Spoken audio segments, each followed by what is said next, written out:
All right, so our final section on circles, we're just going to briefly talk about the equation of a circle. We're not going to go too in depth. When you get to Algebra 2, you'll go more in depth into this with conic sections and parabolas and hyperbolas and how these all relate. I mean, there's so many ways to come at this. Really, all we're going to go over is just how to use the standard form of an equation to convert between either the information, like you're given the radius and the center, or you can find that somehow, and then you should be able to turn that into an equation or turn it into a graph, or vice versa. If you're given a graph, you should be able to find the center and the radius and be able to write that out, or you should be able to write the standard equation of this. So you should really kind of just interchangeably be comfortable with the equation, the graph, and the information.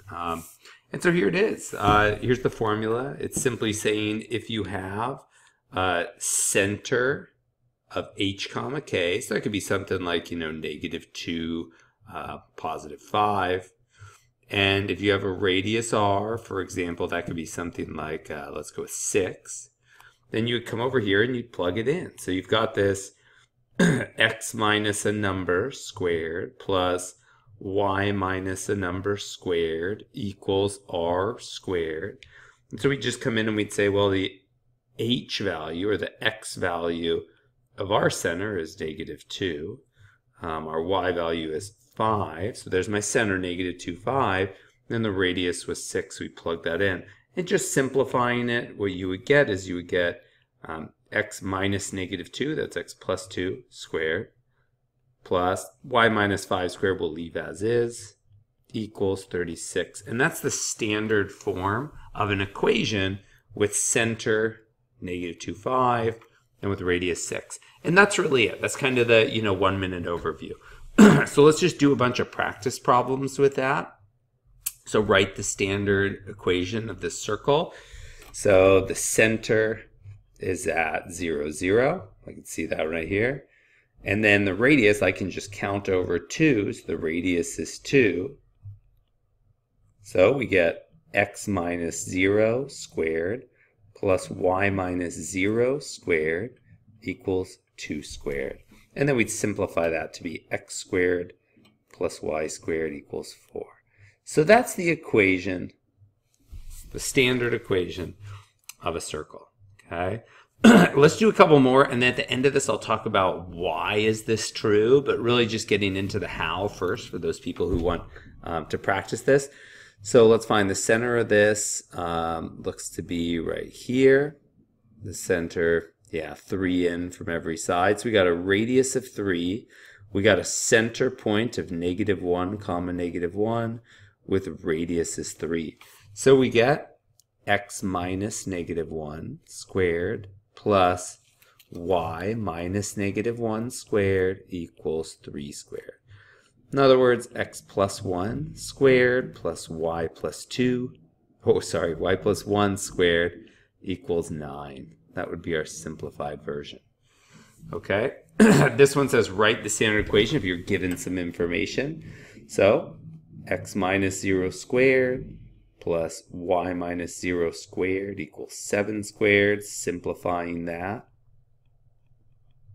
Okay, a different one, x minus -4 squared plus y minus 1 squared equals 1 squared, simplifying that.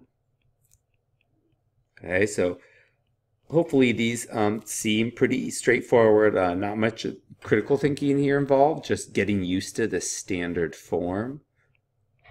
Okay, y minus -6 equals 8 squared, so that's x minus 7 squared plus y plus 6 squared equals 64. Okay, look at it from a different avenue here. What if we have the center and a point on the circle? Okay, so now we don't have a radius. So I know the center is here, and I know a point on the circle is 0, 6. Well, that must mean if this is the center, that must mean the radius is 6, and we could even sketch the circle. Okay, and I could count that just because it was horizontal or vertical.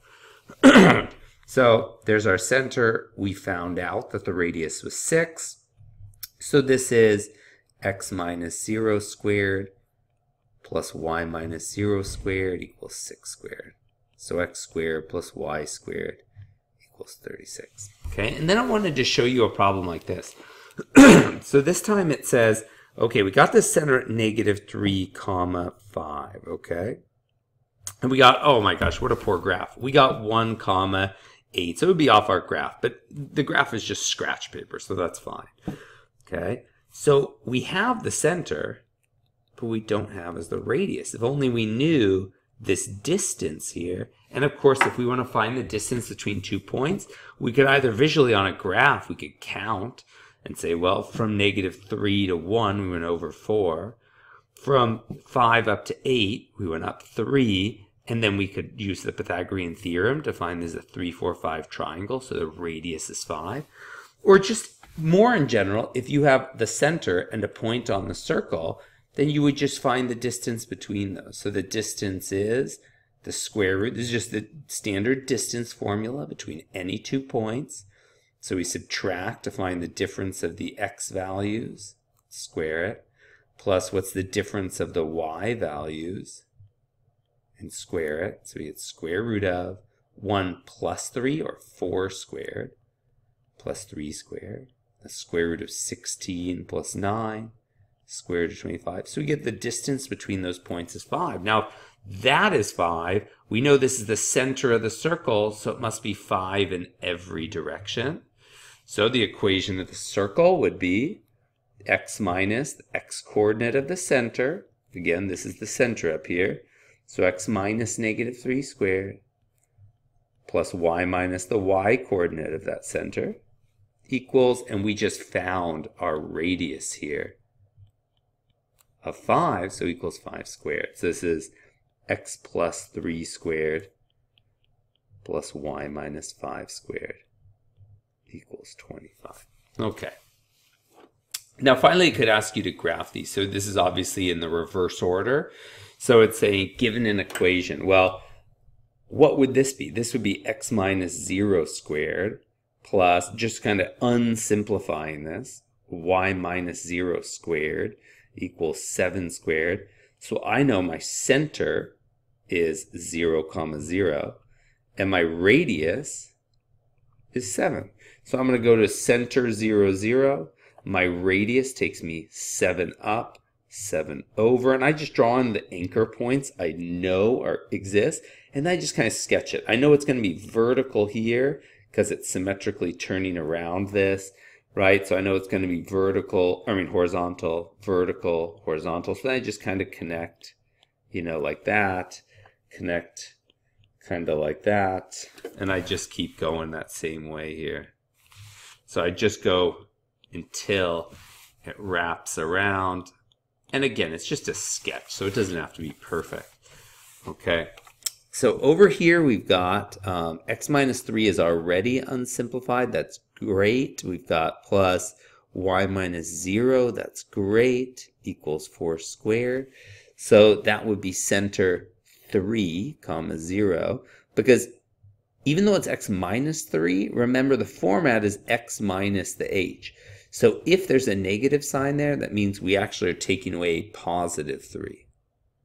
If this had been x plus 3, that would be the same as x minus -3, and -3 would be our h that we were looking for. So this is positive 3, 0, with a radius of 4. So 3, 0, radius of 4. Again, I put my 4 anchor points in here, here, here, and here. And then I remember it's vertical, horizontal, and I just kind of fill in between. It doesn't need to be perfect, just a sketch. There we go. All right. And finally, we could have you factoring some quadratics. Luckily, in this case, as we're not, in the geometry honors or something, we're just going to factor simple versions of this.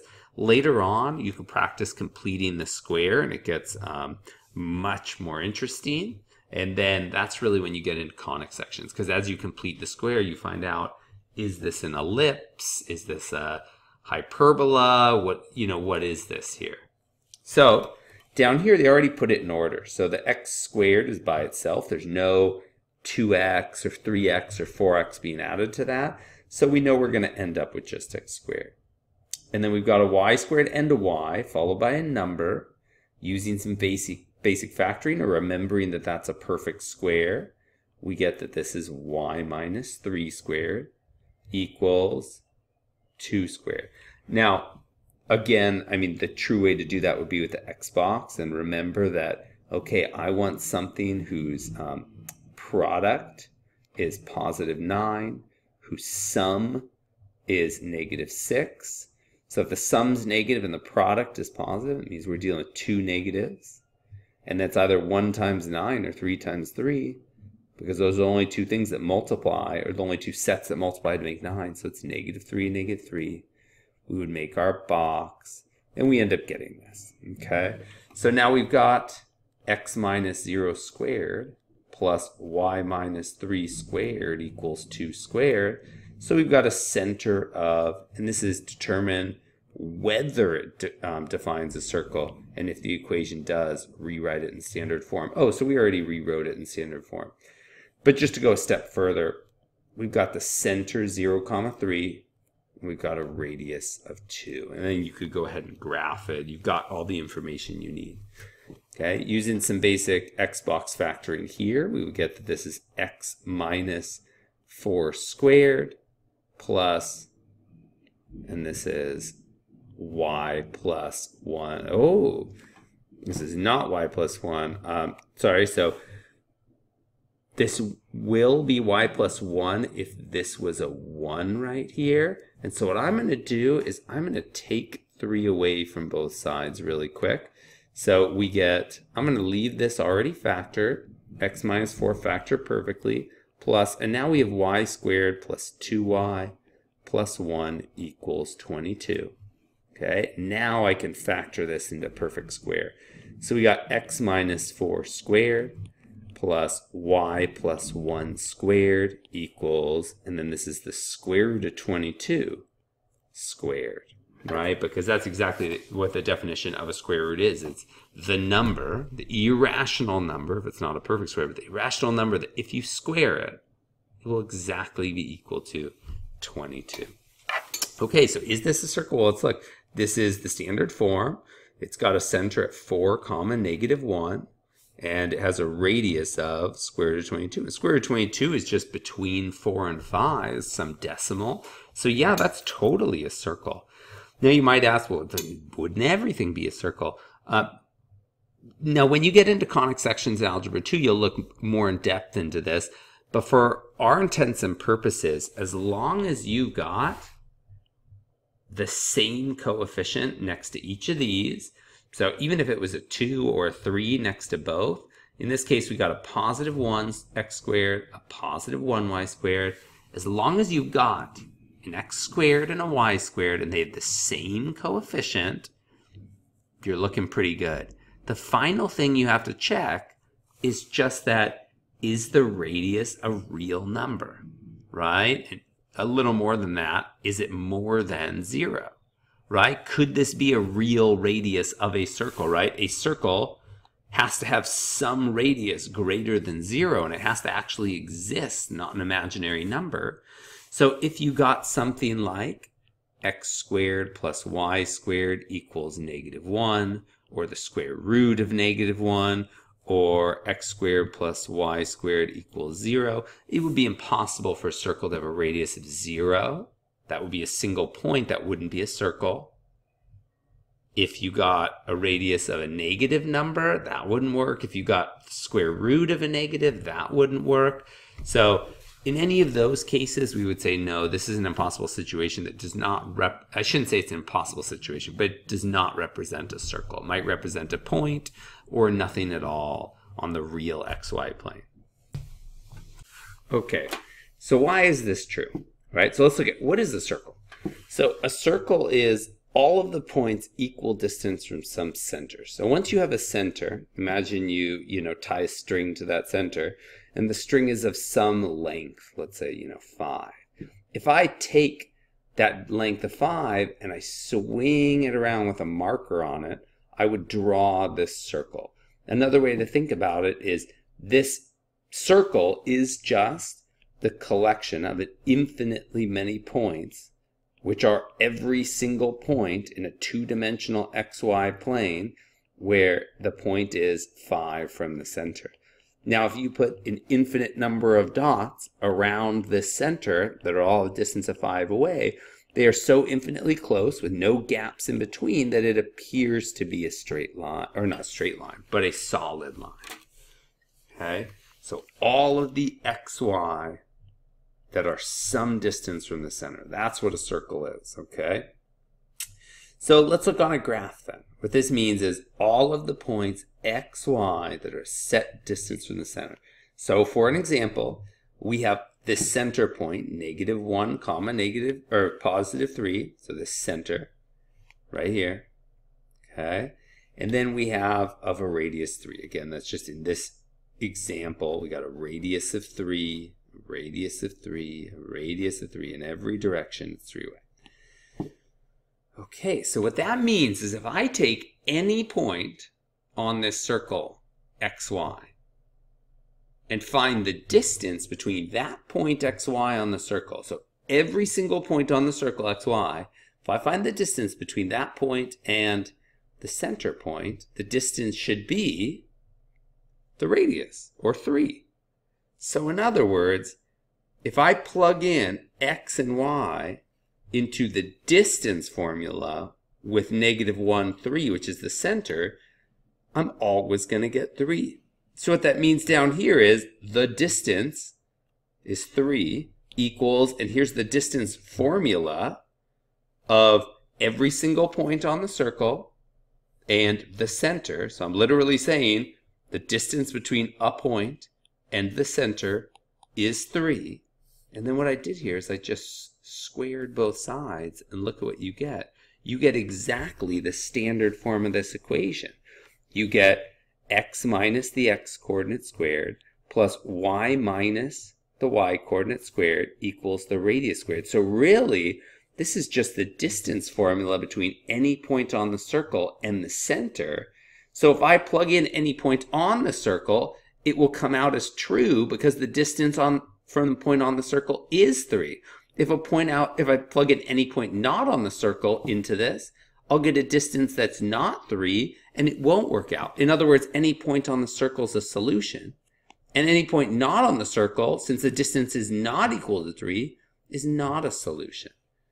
So that's why you end up getting the standard form of this equation, which either way you want to look at it is the distance formula between the center and a point on the circle, or even more general, the Pythagorean theorem, because that's what the distance formula is at heart. So that's a cool kind of why. And again, we'll go deeper into this in Algebra 2, but that was a nice brief view. I hope you enjoyed the video. Good luck.